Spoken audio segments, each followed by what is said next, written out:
Ladies and gentlemen, this is CVP World. You're watching another edition of Military Mind, bringing you news from the front lines. I'm your host, Benjamin Lee. As despite long efforts to reach a peace agreement, Russian forces continue their massive strikes on Ukrainian territory. Overnight, Moscow launched more than 170 drones and 2 missiles at Ukrainian cities. In the southern Kherson region, a guided aerial bomb strike left 4 people wounded. Over the past day, according to the regional governor, 1 person has been killed and 11 wounded in Russian attacks. In neighboring Zaporizhia, local authorities said a civilian was wounded when a drone struck a bus. Meanwhile, an overnight drone strike on Ukraine's central Kryvyi region has left the area's administrative center and 44 settlements partially cut off from power. At the end of August, the US-based Institute for the Study of War warned that Russia could intensify attacks on Ukraine's energy infrastructure in the coming weeks ahead of the winter season.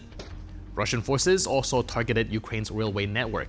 The state rail operator reported what it called a complex attack on electrical substations. As a result, 46 trains are now running behind schedule by anywhere from a few minutes to several hours. The authorities have previously warned that Russia has been systematically targeting Ukraine's railway infrastructure since July. Moving to the front line, on the Pokrovsk front, both Russian and Ukrainian forces are sending reinforcements toward the city of Dobropilya. According to Ukrainian analysts, Kyiv has redeployed some of its troops from the Sumy sector to the Shakhovy area. In response, Russian forces have also moved additional units into the sector where Ukrainian troops are attempting to cut off Russian positions fighting farther north. Military experts note that Russian forces are now advancing at their slowest pace in a month. Between September 8th and 14th, Russian troops captured 42 square kilometers of Ukrainian territory, an average of just 6 square kilometers per day. Meanwhile, authorities have announced forced evacuations in 18 more frontline settlements in the Dnipro region. More than 1,300 children are to be moved to safety, and officials say that since April 2025, over 3,300 children have already been evacuated from villages near the front line. In the Middle East, over the last week, Israel has escalated its airstrikes on the Gaza Strip.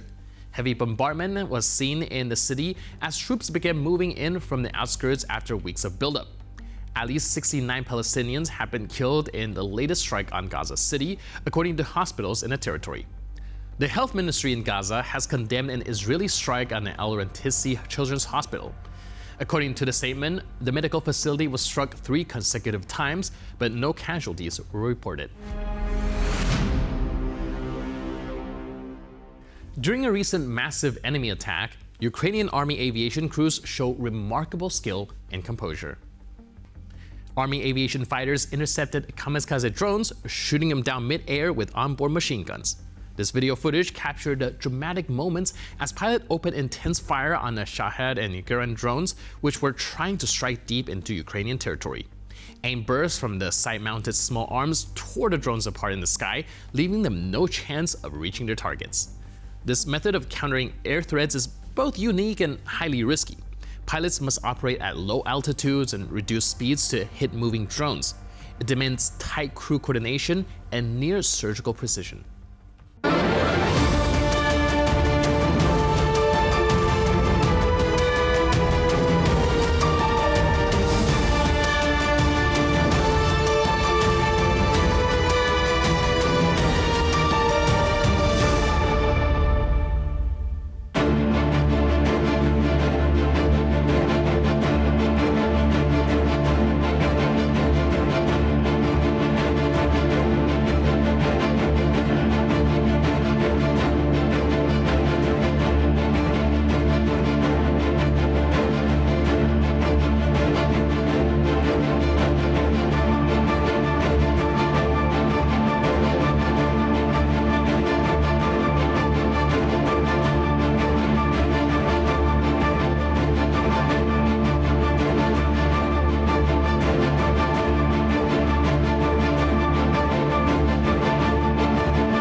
Every day, shocking footage surfaced from across the Ukrainian front lines.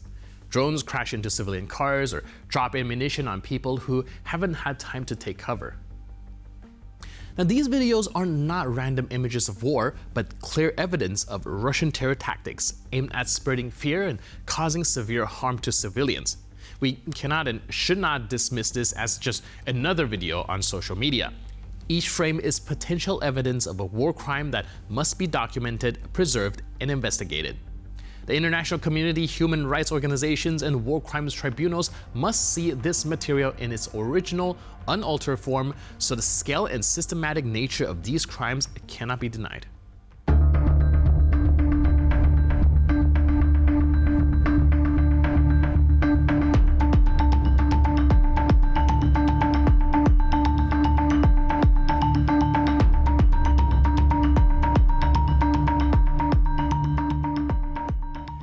In the Kramatorsk direction, fighters from the 5th Assault Kiev Brigade continue systematic operations to clear the area of Russian occupiers.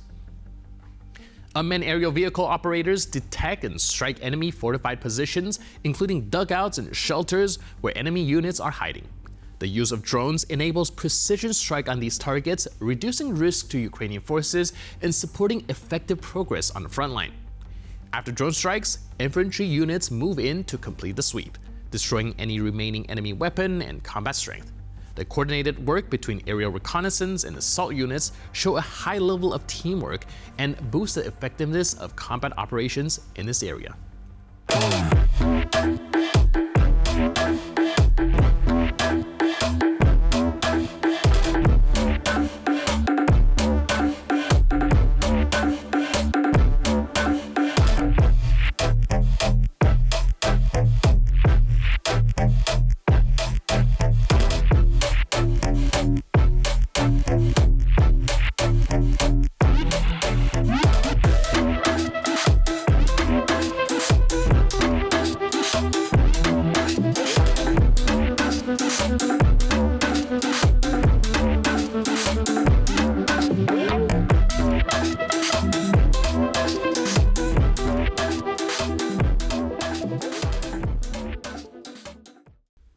In the Kherson direction, units from the 40th Separate Coastal Defense Brigade of the Marine Corps continue systematic efforts to defeat enemy forces. Unmanned aerial vehicle operators are effectively identifying and striking enemy supply routes, as well as concentrations of equipment and manpower. The use of UAVs enable precise strikes on key enemy facilities, disrupting regrouping efforts and cutting off supplies to forward positions.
On one of the front lines, the crew of a Su-27 fighter jet from the Armed Forces of Ukraine carried out a precise strike using GBU-62 bombs on a concentration of Russian forces and an ammunition depot. Key enemy targets were hit during the operation, dealing a major blow to Russian logistics and combat capabilities on the front line. Ukrainian aviation continues to show its ability to control the situation at the front and destroy critical Russian targets at long range.